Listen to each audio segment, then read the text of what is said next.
What's up, everybody? Welcome to another episode of What's Your Point? Brought to you by Pepsi. Brought to you by McDonald's. Ba. I'm loving it. Today we're doing a segment that I came up with. It's the amazing box office prediction game.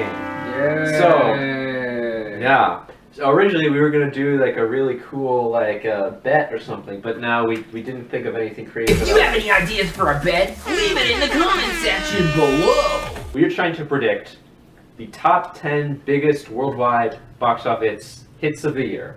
The movies make most money. And we are also predicting 5 box office bombs. We're not predicting what are the biggest bombs. It's just we have to pick 5 movies that we think are going to bomb. So it's a total of 15 points. If your movie is in the top 10 of the movies you predicted, you get a point. If your movie that you predicted is going to bombs, you get a point. Whoever has the most points wins. And we don't have anything that we're going to win. We're first going to do the top 10. So what I was thinking is I'm going to start doing my list. And I'll just keep going until we don't have, because a lot of these I think we're going to have on both of our lists. Yeah. Avengers Infinity War. I think this is the obvious choice for the biggest movie of the year, unless Probably the biggest movie since, Force Awakens. Force Awakens, yeah. It could even do more than Force Awakens, because the Avengers movies have more international appeal. And now everybody hates Star Wars. Yeah, because apparently Star Wars is now gay. Star Wars apparently appeals to the SJWs way too much, but Marvel is still a boys' club. That's why we have movies like Captain Marvel and the new Black Widow movie coming out. Ant-Man and the Wasp. The second movie I've written down is a movie that's probably going to fucking suck, but it's going to make a ton of money, and it's Jurassic World: Fallen Kingdom. Oh, I have that at number 6. The last movie made a ridiculous amount of money. It made over $1.5 billion, I think. I think so. It made 209 on opening weekend. And the trailer for the second one looks so bad. But it's a sequel. It's a sequel, and Chris Pratt's in it, and Jeff Goldblum's in it, and it's going to make a lot of fucking money. The next one I have written down is Incredibles 2. Yeah, me too. It's a Disney movie, it's a Pixar movie, it's a Pixar sequel, and the fact that we've been waiting 15 years... It's nostalgia. But it's also why do we get 3 Cars movies in the time between 2 Incredible movies? Because when I used to work at Target, the aisle that was constantly destroyed was the Cars aisle. One of those movies that hits pretty much as wide of a market as you could possibly hit. Yeah, kids are going to go on to see it. People they're my age that saw the first one when they were a kid and now are older are going to go see it. Yeah. People love the first movie. So even if it fucking sucks. And you know what's great about this too? It's not taking the same route that other movies like this have, because we all expected the kids to be grown up, right? No, this is a sequel that takes place right after, so you still have the same visual recognition. It's like... Isn't Bob Odenkirk the villain? What? I think he is. That's amazing. He's I'm so excited. It's all good, man. I'm trying not to be so cynical with this, because there's some movies out here that I think are going to be horrible. That movie's my birthday movie, so Yeah. I'm excited. My birthday movie was... I didn't watch it on my birthday. I just watched some Buffy the Vampire Slayer. My next movie, I don't know if this is on your list, but just from the track record of these movies, I feel like it's going to make a ton of movie, and that's the live-action Mulan. That's coming out next year? It is coming out this November. In theaters November 2nd. Oh, shit. That wasn't even on Wikipedia. It wasn't? It wasn't. All these movies, Maleficent made a ton of money, Cinderella made a ton of money, Jungle Book made a ton of money, Beauty and the Beast made a ton of fucking money. I don't see a world where this movie doesn't make a ton of money, because even if it's not great, Maleficent made money. That wasn't good, so. I like Maleficent, okay. Alright, so now we got one that was on my list that wasn't on your list. So why don't we go over your list? My list... What's one that is on there that we have not mentioned yet?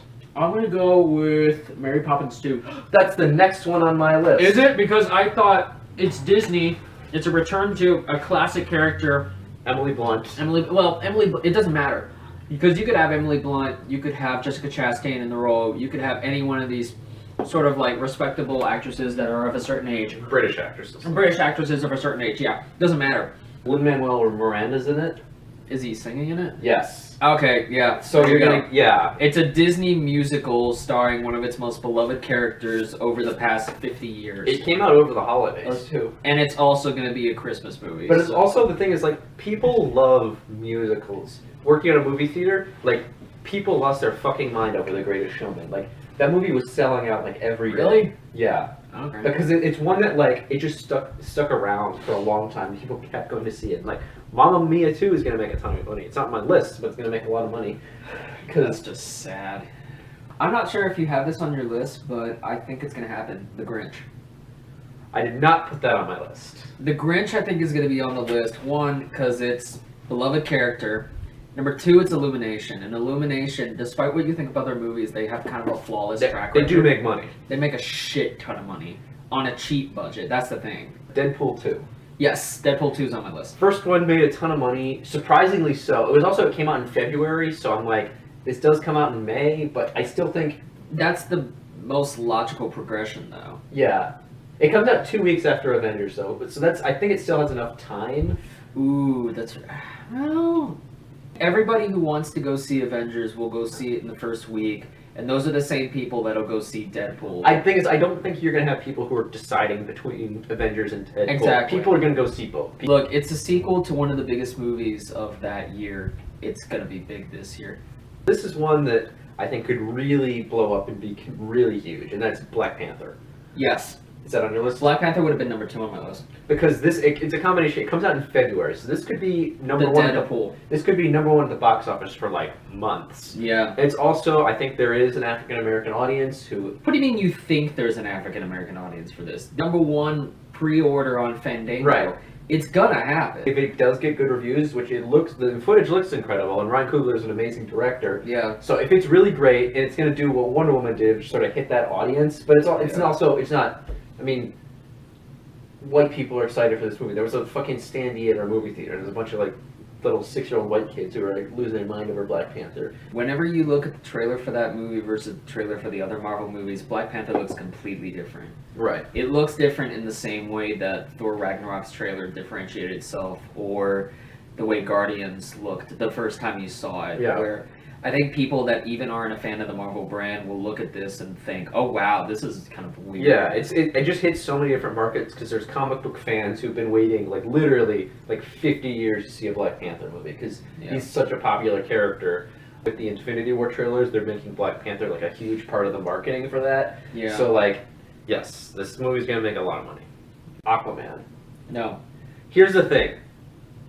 If a movie as bad as Suicide Squad can make the top 10, BVS made the top 10, Wonder Woman made the top 10, I see Aquaman making the top 10. It comes out in December. There's not a ton of competition. Mary Poppins, but like, there's been worse comic book movies that have made more money. And it's like, if it's good, I mean, I do have some faith because even though Justice League wasn't good, James Wan's a great director. So if it kind of hits that way Wonder Woman does when it gets good reviews, based on the track record, I could see this making enough to like slide into the top 10. Wonder Woman was a once-in-a-lifetime kind of event. But Suicide Squad wasn't. That's just like a random movie. And... Yes, but Suicide Squad, honestly, I think was just kind of like a fluke. I really think that was a fluke because I think people are really getting sick of the DC brand as a whole. And Wonder Woman was going to exist because of the event. Aquaman is a good character, but it's not the event. Because there's not a Star Wars movie in December, I don't see it having a ton of competition. I see it just being a movie to see because you don't see anything else. If the trailer is good, people might push it over the edge, but I'm holding it at like a top 15. Especially after Justice League. Justice League was supposed to be there, but it wasn't. And I think it just shows the DC brand dropping off. This is me literally scrolling through Wikipedia just trying to pick something Creed 2. That didn't make my list because I don't remember how much the first one made. I didn't think it made that much. I think the first one was a really big surprise. I don't see it making a ton internationally. Again, big surprises. They've got the classic guys back in there like Lundgren and Stallone. So is Lundgren like a box office draw though? He does a lot of direct-to-DVD shit. But it's going to be Rocky 4 all over again. So I think people internationally like Rocky 4 and they'll just go watch the sequel again. Yeah, it's just going to be a sequel thing.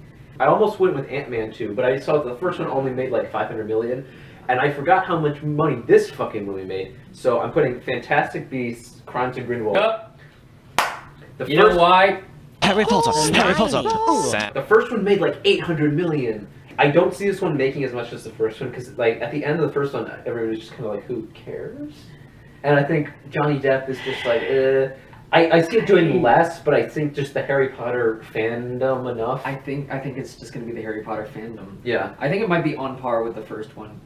The first one is a story that even if you liked Harry Potter casually, this one would just like, who gives a shit? Well, I felt like I was down for the initial premise, which is just like the creature movie, but then it turned into you were basically a Harry Potter prequel. You were expecting like Jumanji or like The Lost World. But then it did the same thing The Hobbit did. It just turned into a prequel movie.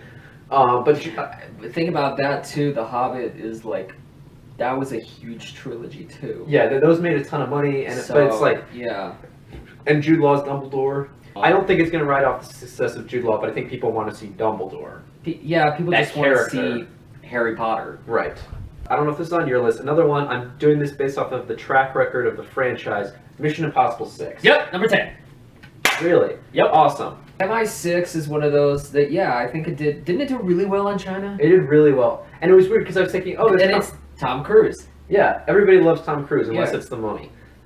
I think internationally it did a lot better than domestically. But people love this franchise, and initially I was like, oh, this comes out like a few weeks after Ant-Man 2, but then I remember the last Mission Impossible came out a few weeks after the first Ant-Man. It also helped that the movie got good reviews, like overwhelmingly good reviews, so I think that pushed it over That's the other thing, is like these movies keep getting better. Like 4 was fantastic, and then 5 is even better than that. So these movies keep getting better. They keep tossing in good supporting. Henry Cavill's in this. Yeah, you know what I think it is? I think that mustache adds like $100 million. I think this is the ultimate dad franchise. So in the middle of the dog days of summer, you're gonna take your dad out to go see a movie. It's gonna be and it's like 6. The old people who are too confused by the comic book movies. They know this is a movie, and Tom Cruise is doing stunts and punching stuff. It also helps too that you never have to see Mission. This is almost an anthology franchise. It's just it's kind of like the Jack Ryan movies if they're good. I think the only ones you don't have is Creed 2 and the Grinch, because I've got every single one. And you don't have Mulan or Aquaman. Yeah, we have Mission Impossible, Fantastic Beasts, Black Panther, Deadpool, Mary Poppins, Incredibles, Jurassic World, and Avengers. Okay, so hell, we're on par this year. Yeah, so it's a new leaf. We're gonna start liking all the same movies again.